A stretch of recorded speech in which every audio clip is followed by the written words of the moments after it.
Pro-choice, pro-life. The fight over abortion has divided America and the country's highest court since 1973. A leaked draft Supreme Court opinion showed the justices are very likely to overturn Roe v. Wade, the landmark ruling that legalized abortion on a federal level. A change that would be a major win for conservatives and evangelicals who are fighting to push back social liberalism. It would mean each state can make its own rules on abortion. One state preparing to take on that power, Louisiana. It already has some of the toughest abortion restrictions in the country, and now lawmakers are getting ready to tighten them even further the moment the Supreme Court knocks out Roe v. Wade. We're having a panic attack on abortion in Louisiana, in the country. I immediately knew that I didn't want to continue with the pregnancy. I don't think abortion is good for women. We're not looking for alternatives to abortion, we're looking for alternatives to pregnancy. We went to Louisiana to see up close how lawmakers are readying the ground to ban abortion as soon as they can. It was a trip to a front line of America's conservative rollback. This is the last abortion clinic in New Orleans, a city of nearly 1 million people. It's one of only 3 that remain in the entire state. Protesters have left their mark. They come here regularly to pray and try to talk with women coming for treatment. The protests used to be much bigger, but the anti-abortion activists seem to sense victory around the corner. I think they may be beginning to shut down their processes, seeing what's coming. You know, I mean, it's inevitable that the Supreme Court's going to rule the way that that leak showed. I think it's going to be consistent. We meet a New Orleans woman who agreed to tell us how it was for her to get an abortion 2 years ago. Cheyenne found out she was pregnant at 4.5 weeks. One thing that really surprised me about this process, how difficult it was to access the abortion. She spent hours on the phone and then appointments were canceled. The clinic also ran out of pills. The system was barely functioning. By the time she received her abortion, she was 7.5 weeks. In Louisiana, I think it's really important for me to share what a relief it was to have my abortion. I felt like I got my life back. Felt like I got my career back, process of going to grad school, my finances, control over my life. It was an extremely positive feeling to know that I was able to control that decision. It's barbaric how we treat women in this way. We are a country that is secular, that is not based on religious belief. That is how our country was founded. And right now this debate is so steeped, again, in religion, in racism, in classism, and in power. Pearl Ricks tells me how people with fewer resources have a much harder time navigating the difficulties of the Louisiana abortion system. And that often means the Black community. Pearl works for the Pro-Choice Reproductive Justice Action Collective, an organization advocating for reproductive rights. Many in the Black community are tired of fighting this battle and losing their rights anyways.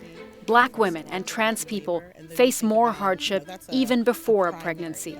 When you think about practical expenses, so travel, lodging, if you already have a family, who's going to watch your family while you're recovering, while you're going through whatever journey you are prayerfully empowered to choose. Not just the expense of travel and lodging and childcare, but the expense of the abortion itself. And Pearl says the network of abortion providers is stretched so thin, it's hard to help even those who manage to persevere.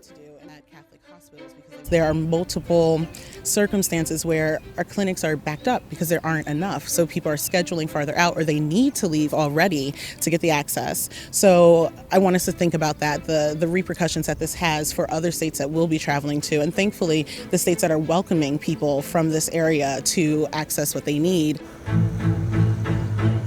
For these pro-choice advocates, including many doctors, abortion access is an important part of health care. Nicole Freehill is an obstetrician and gynecologist. She's just wrapped up her last surgery of the day. The services she provides includes abortions, and she started working with the organization Lift Louisiana, which fights to protect reproductive rights. There are so many women who should not continue a pregnancy for many different reasons, health reasons, personal reasons. There are so many women who it's safer for them to have an abortion and not continue a pregnancy than to continue a pregnancy. And it's, in my opinion, not my job to say, should someone have an abortion or not? That is each woman's own decision.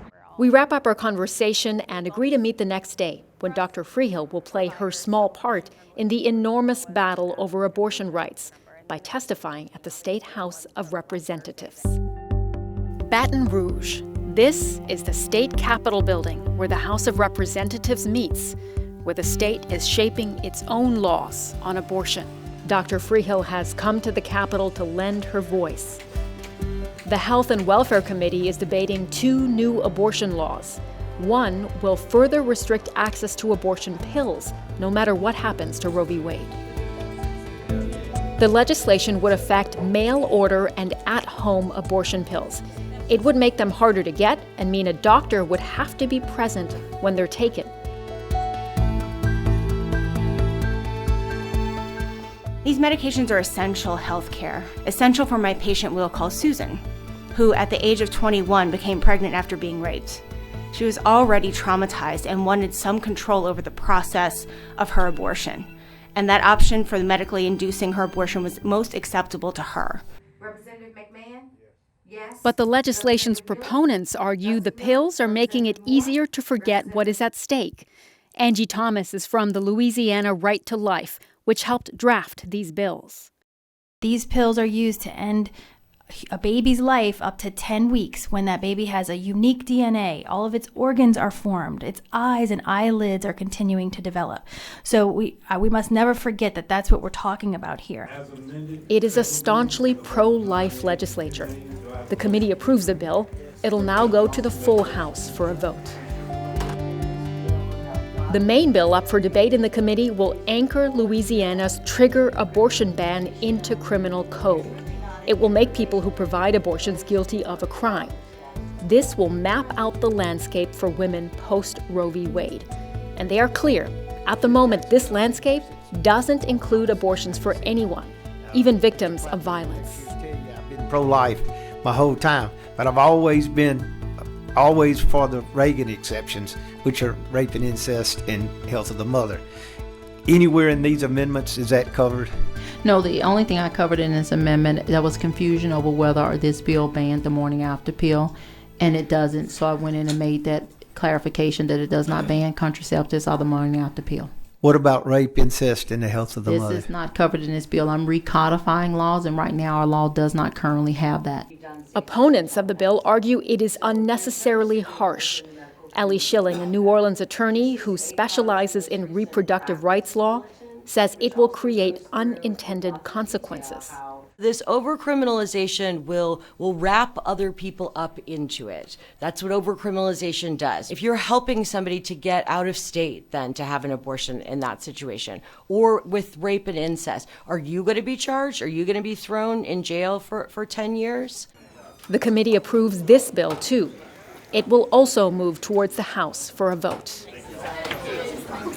We ask a pro-life legislator why these bills have so much support, despite the concerns over what they will mean for women in Louisiana. Louisiana is predominantly Catholic, and the Catholic Church has been pro-life, anti-abortion for decades, maybe forever. I live in North Louisiana where we're predominantly Protestant, but we have the same general beliefs. Whether you're a Protestant or whether you're Catholic, people's Christian beliefs are a driving force of their voters and of the way they handle themselves in this legislature. Campaign groups from both sides of the debate head outside. Angie Thomas sees a greater transformation around the corner. We understand that it's a culture change. For so long in America, women have been told that abortion is the answer to those underlying problems. And now we're seeing this culture shift where we're going to allow states to say, no, abortion's not the answer. It's not the loving answer. It's a violent answer. We need to go after the industry, the abortion industry that is preying and exploiting on those women, and make sure that women understand that resources are available to them and that we want to walk alongside of them and help them. The pro-choice camp is tired and frustrated, but committed to continuing the fight. That's sort of the crazy thing, is that they're about to win. Most likely, Roe is going to be overturned in a matter of weeks. So they're sort of doubling down, though, on this effort to criminalize, this effort to put, even more draconian penalties in the law. Cheyenne says an abortion pill gave her control back over her life. She fears if the Supreme Court overturns Roe v. Wade, her state and others will remove that option. She says the fight back against social liberalism is likely to affect women across the country.